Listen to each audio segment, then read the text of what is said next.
if you're listening as a parent, I want you to take a second and think back to a time when you knew that your baby boy or baby girl was growing up. And if you're not a parent, think of it vice versa. When did you know your parents realized you were growing up? To me, that was much earlier in life. I had gone to the movie theaters with them to see Toy Story 3, arguably one of the saddest movies of all time. At the end of that movie, Andy is all grown up. He's going to college, and before he leaves, he gives his toys away, and he drives off into the sunset, and the camera pans to Woody as he says, "So long, partner." My parents were bawling their eyes out. And I'm sitting in the theater going, this is such a sad ending, because I assumed that this relationship, this friendship, would have lasted a lifetime. However, that friendship never ended. You see, Andy didn't just give his toys away to anyone. He gave his toys away to his neighbor, a little girl named Bonnie.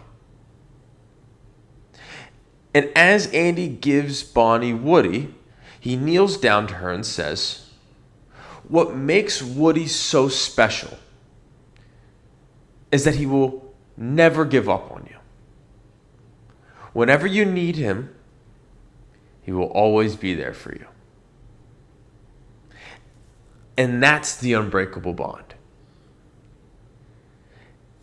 Andy made sure that Woody was in the hands of someone who would care and love for him for the years to come.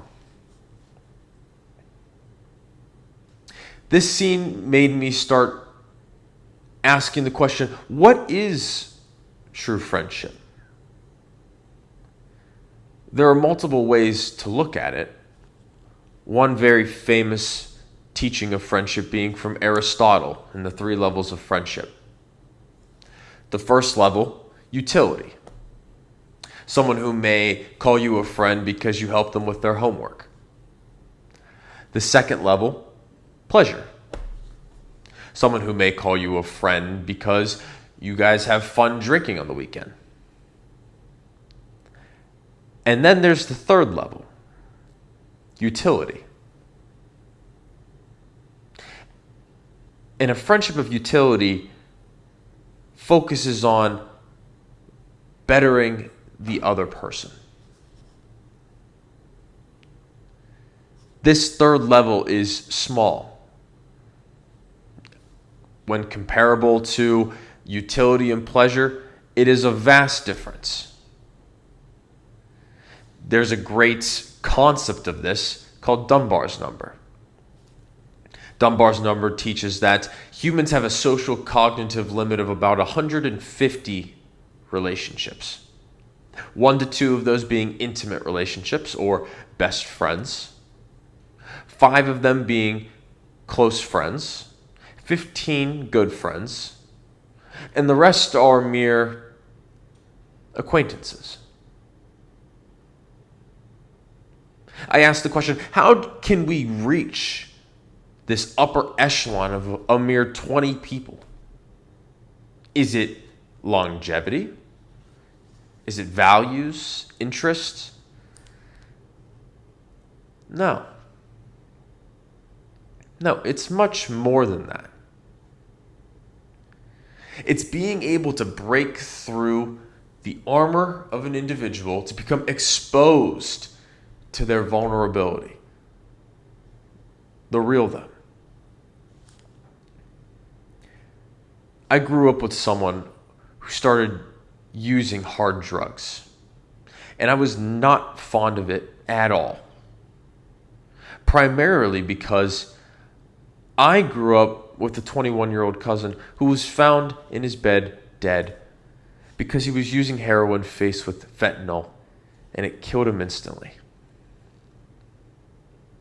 I asked him to stop, and I said, if you still have these drugs by the end of the week, I am going to take them. And he agreed to it. So when the end of that week came and I saw he still had the drugs, I took them, threw them in the toilet, and flushed it. I was met instantly with anger and rage, threatening to take my stuff, harm me. I started uncontrollably crying. Not because I was in this heated argument, but because I had thought back to the past of my 21-year-old cousin. I hold a weight in my heart for the betterment and health of the people that I care about the most that will never be lifted. And that's true friendship.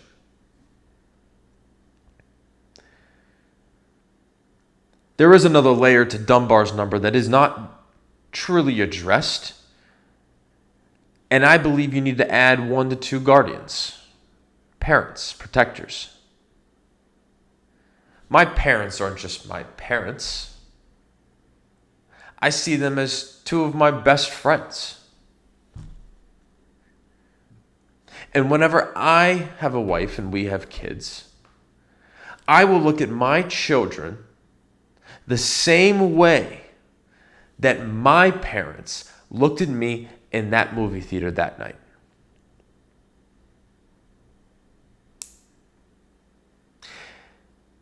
And so if you have a Woody in your life, cherish it. If you don't, keep looking. Because true friendship still exists. And once you find that person or persons,